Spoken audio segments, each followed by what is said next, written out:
जय श्री राम मित्रों, कैसे हैं आप सभी लोग। उम्मीद करता हूँ सभी लोग अच्छे होंगे। हम लोग समय समय पर अपने आप को इस दुनिया की सबसे ज्यादा एडवांस टेक्नोलॉजी वाला इंसान मानते हैं। हम ये मानते हैं कि अब तक पृथ्वी पर हम लोग जो है सबसे ज्यादा विकसित टेक्नोलॉजी के साथ में पैदा हुए हैं।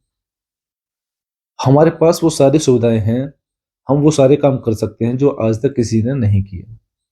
लेकिन समय समय पर हम लोगों को पृथ्वी पर ऐसी बहुत सारी रहस्यमय चीजें मिल जाती हैं, जिसको देखने के बाद हम लोगों को अपने ऊपर ये फील होता है, हम लोग ये समझने को मजबूर हो जाते हैं, सोचने को मजबूर हो जाते हैं कि क्या हमारी जो पुरानी सभ्यताएं थी इस पृथ्वी पर, हमसे पहले जो सभ्यताएं रहती थी, क्या वो हमसे भी ज्यादा विकसित थी। तो बहुत सारी ऐसी चीजें हैं, जैसे आप मिस्र और गीजा के पिरामिड ले सकते हो। अपने हिंदुस्तान में आप सूर्य मंदिर ले सकते हो, कैलाश मंदिर ले सकते हो, जो कैलाश टेम्पल आपने सुना होगा। तो ऐसी बहुत सारी चीजें हैं कि आज हमारे पास सारी मूलभूत सुविधाएं होने के बावजूद हम इन चीजों का निर्माण आज के समय में नहीं कर सकते। तो इनके बारे में हम बात करते रहेंगे आगे। लेकिन इस कड़ी में आज हम जो बात करने जा रहे हैं ना, वो एक ऐसा रहस्य है जो हमको ये सोचने पर मजबूर कर देता है कि पुरानी जो सभ्यताएं जो थी, हमारी जो पुराने लोग थे, वो हमसे ज्यादा विकसित थे। इसी कड़ी में जो आज हम जोड़ रहे हैं एक जगह का नाम, वो आपने गुजरात का नाम सुना होगा।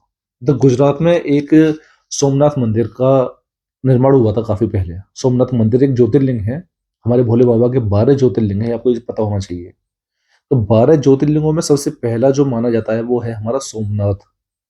जो सोमनाथ का मंदिर है ना, वो उस पर सबसे ज्यादा हमले भी सोमनाथ मंदिर पर ही हुए हैं। तो सोमनाथ मंदिर का असलियत में कब निर्माण हुआ था, स्टार्टिंग क्या थी, इसके बारे में कोई खास ज्यादा किसी को पता नहीं है।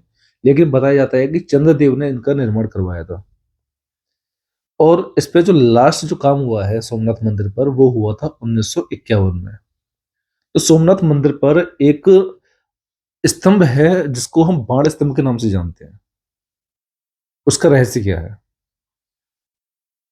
उस रहस्य को मैं आपको बताऊंगा। कि जैसे आप ये शायद सोचोगे कि इस बाण स्तंभ का जो निर्माण हुआ है, हो सकता है कि जब 1951 में जब मंदिर दोबारा बना था, जीर्णोद्धार हुआ था, तो हो सकता है बाण स्तंभ उस समय पे बनाया गया हो।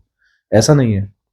बाण स्तंभ का जो जिक्र चला आ रहा है वो हमारी 6वीं शताब्दी से चला आ रहा है। जो हमारा इतिहास में 6वीं शताब्दी से इस बाण स्तंभ का जिक्र चला आ रहा है, इसका मतलब ये उससे भी पुराना बाण स्तंभ बना हुआ है।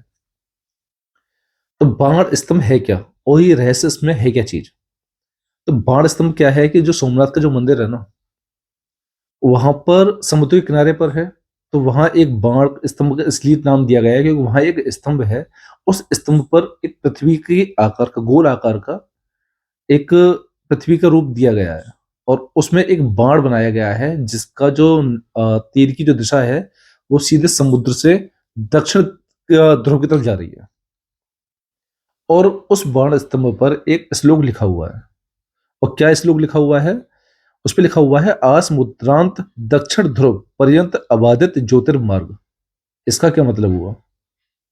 सबसे पहली बात कि उनको उनको ये पता था आज से हजारों साल पहले कि हमारी जो पृथ्वी है वो गोल है।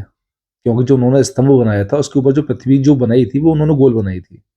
सबसे पहली बात तो उनको ये पता था कि हमारी पृथ्वी गोल है। फिर उसमें उन्होंने एक तीर बनाया और तीर की दिशा दी समुद्र के रास्ते दक्षिण ध्रुव की तरफ जो इशारा कर रही है। और उस पर उन्होंने लिखा कि आस मुद्रांत दक्षिण ध्रुव पर्यंत अबाधित ज्योतिर्मार्ग।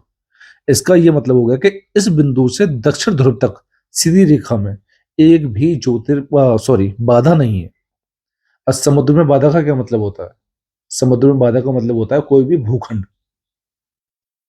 तो आज जो हम इसके बारे में जानकारी करी, हमने रिसर्च किया, तो उसमें क्लियर हो गया कि हाँ, सोमनाथ मंदिर से दक्षिण ध्रुव तक समुद्र में एक भी भूखंड नहीं है, एक भी द्वीप नहीं है। तो आज से हजारों साल पहले हमारे जो पूर्वज थे, जिस समय हमारे पास सैटेलाइट नहीं होते थे, जिस समय हमारे पास में बड़ी बड़े जहाज नहीं हुआ करते थे, उस समय उनको कैसे पता था कि हमारे सोमनाथ मंदिर से समुद्र के इस किनारे से और दक्षिण ध्रुव तक एक भी भूखंड नहीं है समुद्र में। तो कुछ चीजें ऐसी होती हैं जो हमको ये सारी चीजें सोचने में मजबूर कर देती हैं।